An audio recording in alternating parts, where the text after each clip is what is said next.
Hey, welcome to Faith in the Morning. Something good is going to happen to you today, so expect miracles. Thank you for joining me today. Faith in the Morning exists to help you start your day with faith and encouragement. And so open your heart. God has something for you today. All this month, I've been having you say and remember that with your purpose, there is provision and there's protection. We've taken a lot of time this month to study out the name of El Shaddai and what it means and how it relates to your life today. And I want to share with you a message that I shared 3 years ago, part of our Harvest Checkup series, about the connection between your harvest and spiritual warfare. Yes, there are natural things to do concerning provision and finances. We don't make light of it. We tell you, make sure you do the natural things. You make sure you have a budget. You make sure you do all the natural things you're supposed to do. But also, we don't want you to miss that sometimes harvest can be delayed because of spiritual warfare. We want to show you how to deal with it in this clip right here. Watch this clip and be encouraged and know that something good is going to happen to you today. So expect miracles. But open doors are opportunities, and understand this. Many times, enemy spirits try to sit over doors. Many times, enemy spirits try to sit over opportunities to block you from getting there.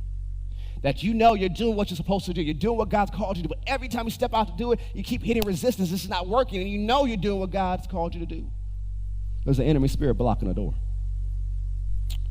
Or they try to block doors and distract from doors.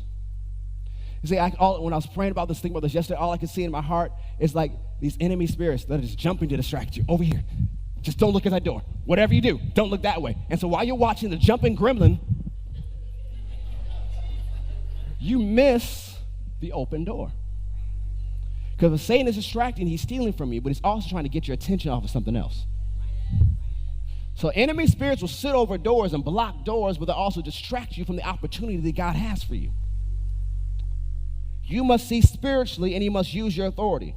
You know, as I heard a man of God say, demons aren't behind every rock. It's more like every other rock. Not everything is the devil. Not everything. Some people say it's the devil, and actually it wasn't. It was you. Well, the devil made me fail that test. No, you didn't study. That's why you failed that test. Well, the devil caused me to go broke. No, you just went and spent it on gambling. That's why you went broke. Not everything is the devil. A lot of things are. But not everything is. Oh, my boss just doesn't like me. Well, maybe because you're always late. That wasn't the devil. That was you. Not everything is the devil, but there are a lot of things that are. So don't get in the ditch on one side or the other saying, well, nothing's the devil, or the other side, everything's the devil. Walk in the middle line. There's some things that are, and there's some things that are not. See, the devil knows how to push buttons and disguise things. And so some of you people go, well, they don't like me because I'm black, I'm white, I'm Hispanic, or I'm old, I'm young, I'm male, I'm female, all these different things. And so you get caught up in your emotions, thinking that it's unfair, they're racist, they're bigots, they're this and that, and you don't realize there's a gremlin sitting on their shoulder stirring it up. And you think it's some natural cause when there's an enemy stirring up stuff. So number 13, you must use your authority. Number 13, you must use your authority. I want to tell you something my mom taught me growing up. So growing up, my mom, majority of the years I was in the house, she worked in corporate America. And half the years I was in the house, my dad worked for the church or churches, helping them out. And the other half, he worked in corporate America. So both of my parents I saw growing up working in corporate America in different companies. My mom was in the telecom industry. I remember my dad working at Bank of America and Delta doing different things of the year. So I would see them work in corporate America. And I remember my mom coming home to tell me and my brother, said, you will have to learn, depending on where you go to work, how to remove wicked bosses in prayer. So this is what she taught me as being a person in corporate America. That you have to use your authority in prayer and remove them. Because there are some people who are just evil because they're evil. The enemy has stirred them up, and they're in a position of authority above you. And you're doing everything you're supposed to do. You're doing everything in excellence, but they're trying to find ways to stop you. So you must use your authority in prayer. And you must speak to the spirit behind them and say, I command you to stop messing with me through this individual. Now, you don't do that in their face. It's like, I got a word from God Monday morning. I'm talking to my boss. You demon-possessed individual. Don't you do that. In prayer, your own private prayer time. Not in the office either. At your house, in your car. As long as you don't carpool with boss, then it'll be really awkward. In prayer, you say, in the authority of Jesus, I speak to that spirit that is operating through that individual. I commission the hand of the Lord upon you. You stop. You have to stop messing with me. So either you stop and they stop, or you both go. And you use your authority like that and you stand on faith like that, either they'll start being nice, or they'll be transferred, or they won't be there anymore. You have to use your authority in prayer and stop being so offended.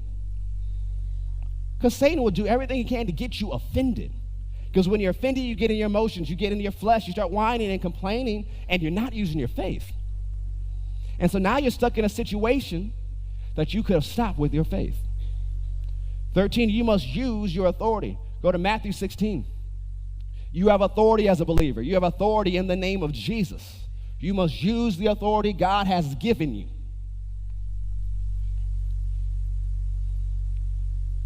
Matthew 16, verse 15. Jesus said to them, but who do you say that I am? And Simon Peter answered, you are the Christ, the anointed one, the Messiah, the Son of the living God. And Jesus answered and said to him, blessed are you, Simon, son of Jonah, for flesh and blood has not revealed this unto you, but my Father who is in heaven revealed this to you. And I say unto you, you are Peter, which means little rock. But this is upon this rock, which is the Greek word for a large, protruding rock, I will build my church. Well, what rock is he talking about? He's going to build the church on Peter? No. He's building the church on the rock of the revelation of who Jesus is, that Jesus is anointed, that Jesus is the Messiah, that Jesus is the Son of the living God. And upon that rock of the revelation, God said, I will build my church. It doesn't matter what the enemy does, God is going to build his church. It doesn't matter what the news has to say about it, God is going to build his church. It doesn't matter what other religions have to say about it, God is going to build his church.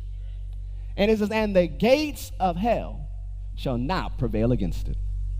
When's the last time you see some gates move? Sometimes we imagine it and we think about the gates coming at us. No, the gates don't come at you. You come at gates. So the gates of the enemy won't be able to hold you back. Gates also symbolically stands for strategies. So the strategies of the enemy to steal from you and contain you won't be able to hold you and steal from you any longer. If you use your authority, because I give unto you the keys of the kingdom of heaven, and whatsoever you bind on earth shall be bound in heaven. Whatsoever you shall loose on earth shall be loosed in heaven. This lets you know two things. People read it two different ways, and both are right, both are true. So whatever you bind has to be something God says should be bound. Whatever you loose should be something God says should be loosed. But also, whatever you bind where you're standing right now, in the spiritual world, the heavenlies above us, is bound. Whatever you loose with the words of your mouth while you live on this earth is loosed in the heavens above you. You must use your authority to bind and to loose. So understand this. Don't just go off on a binding spree. I bind every single demon, every single devil, every single wicked spirit all around the world, you're bound. It doesn't work that way, because that's how it works. We could do it right now and be raptured tomorrow. It's not how it works. Your authority is jurisdictional. You have authority over your life and over your house. And whatever you have limited authority at what you do, you have a realm of authority there.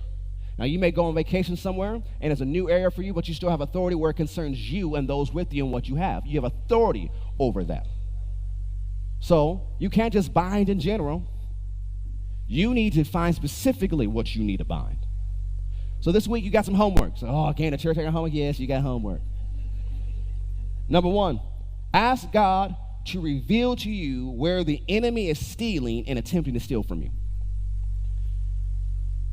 This week, ask God to reveal to you where the enemy is stealing from you and attempting to steal from you. Because you need to pray and use your authority specifically. Because as God grants you insight, you'll know what you specifically bind and what you specifically loose. So this week, ask God to reveal to you where the enemy is stealing and attempting to steal from you. Number two, ask God to reveal to you where you need to better use your authority. Ask God to reveal to you where you need to better use your authority. Ask God to reveal to you where you need to better. Number three, ask God to reveal the opportunities the enemy is trying to distract you from. Ask God to reveal to you the opportunities the enemy is trying to distract you from. I'm going to stop that clip right there. You can watch the full message on our Faith Plus app. The series is called Harvest Checkup. Have a great day, and know something good is going to happen to you today, so expect miracles. God bless.